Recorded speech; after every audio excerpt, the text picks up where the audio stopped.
Nah, sekarang kita lihat dulu bagaimana negara menciptakan keadilan,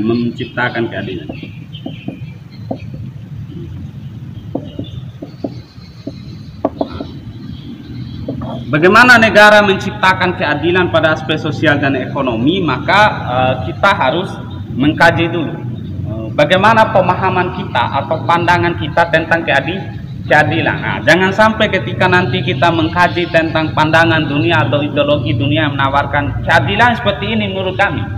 Nah, misal masuk kapitalis bicara keadilan kesejahteraan seperti ini tawarannya. Anda iakan saja, Anda tidak punya konsep untuk membantah.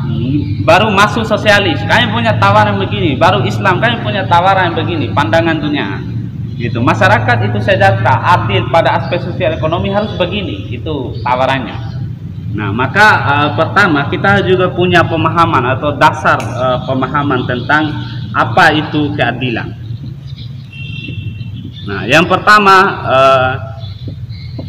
keadilan. Saya mau lihat dalam arti filosofis dulu. Saya mau kaji keadilan dalam arti filosofis. Nah, keadilan dalam arti filosofis ini ada dua. Yang pertama keadilan dalam arti keseimbangan. Yang kedua keadilan dalam arti persamaan. Nah, keadilan dalam arti keseimbangan ini. Keadilan dalam arti keseimbangan. Nah, keadilan dalam arti keseimbangan ini misalnya begini, Anda akan melihat sesuatu itu adil, Anda akan memahami begini, Anda akan melihat sesuatu itu seimbang apabila Anda melihat di dalam diri sesuatu itu terjadi sinergisitas, gitu. Maksudnya tidak berbenturan, ada sinergisitas. Nah, gitu. Ketika keadilan dalam arti filosofis, dalam arti keseimbangan itu, ketika terciptanya sinergisasi, sinergisasi pada bagian-bagian sesuatu.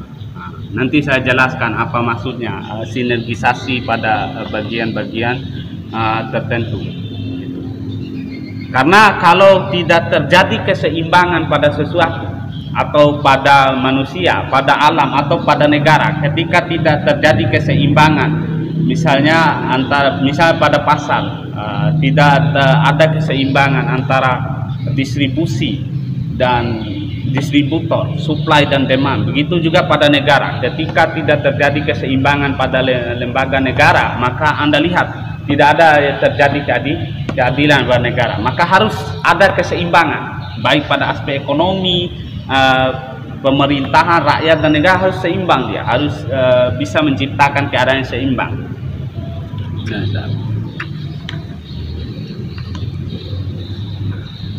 Itu keadilan dalam arti filosofis. Yang pertama, ketika satu keadaan itu tercipta ada yang namanya keseimbangan. Nah, yang pertama misalnya saya kasih dulu argumentasi keseimbangan, bahwa keseimbangan ini disebut keadilan.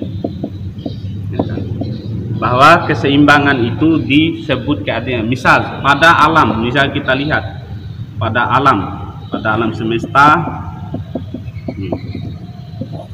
Anda lihat misalnya terjadi keseimbangan pada hidrogen dan oksigen yang terus menghasilkan air. Nah, bayangkan misalnya hidrogen semuanya jadi nitrogen. Nah, tidak ada air di bumi, tapi karena hidrogen dan oksigen terus dalam keadaan yang seimbang, maka air itu tercipta, gitu. Di sisi lain misalnya, coba lihat seimbangnya posisi bumi, matahari dan planet-planet yang lain. Sedikit saja bumi ini mendekati matahari, maka bumi akan kekeringan. Bumi akan kekeringan, panas begitu.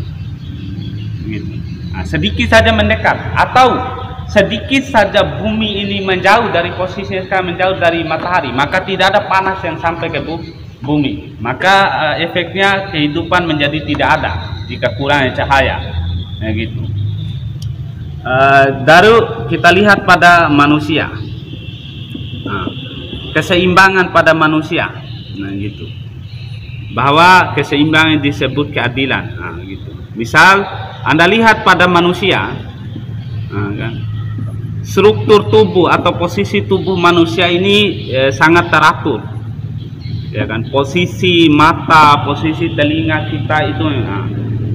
Kalau misalnya Anda lihat, misal telinga manusia besar sebelah, kecil sebelah, Anda akan melihat tidak seimbang dua telinga itu, sehingga Anda tidak lihat lagi indah, begitu. Maka tidak adil, tidak ada keseimbangan pada posisi telinga manusia ketika satu besar sebelah, satu kecil sebelah, gitu. Maka Anda tidak akan lihat sesuatu itu indah. Nah, setiap keseimbangan yang terjadi itu filosofi keadilan. Misal pada negara, ketika tidak terjadi keseimbangan antara pemerintah, antara lembaga pemerintah, ya kan, antara eksekutif, yudikatif dan legislatif. Anda tidak akan lihat keadilan.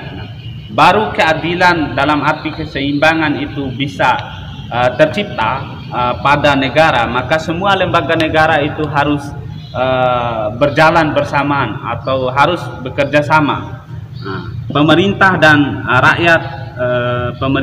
rakyat itu harus sama-sama memahami. Dia harus sama-sama sama-sama memahami tugas dan tanggung jawabnya supaya seimbang keadaannya. Setiap sesuatu kalau Anda saksikan seimbang, itu Anda dapati yang disebut keadilan, atau Anda lihat sesuatu itu adil. Begitu juga pada pasar, kalau antara supply dan demand atau distribusi dan distributor barang itu harus seimbang. Misalnya begini, jangan ada produksi lebih ya dalam pasar. Terjadinya produksi lebih atau penggelembungan barang untuk menciptakan harga yang tinggi itu tidak seimbang. Anda lihat tidak ada keseimbangan, berarti tidak adil dalam menciptakan menyediakan suplai barang hanya untuk mendapatkan harga yang tinggi, ya kan? Anda berbuat curang atau tidak adil, maka tidak ada keseimbangan pada pasar. Gitu.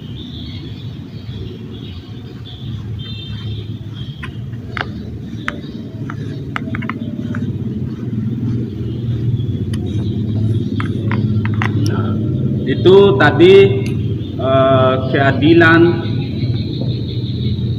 dalam arti filosofis, yaitu keseimbangan.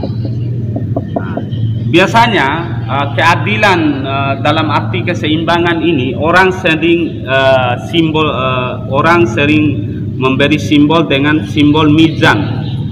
Biasanya keadilan seperti ini itu dilambangkan dengan mizan atau timbangan.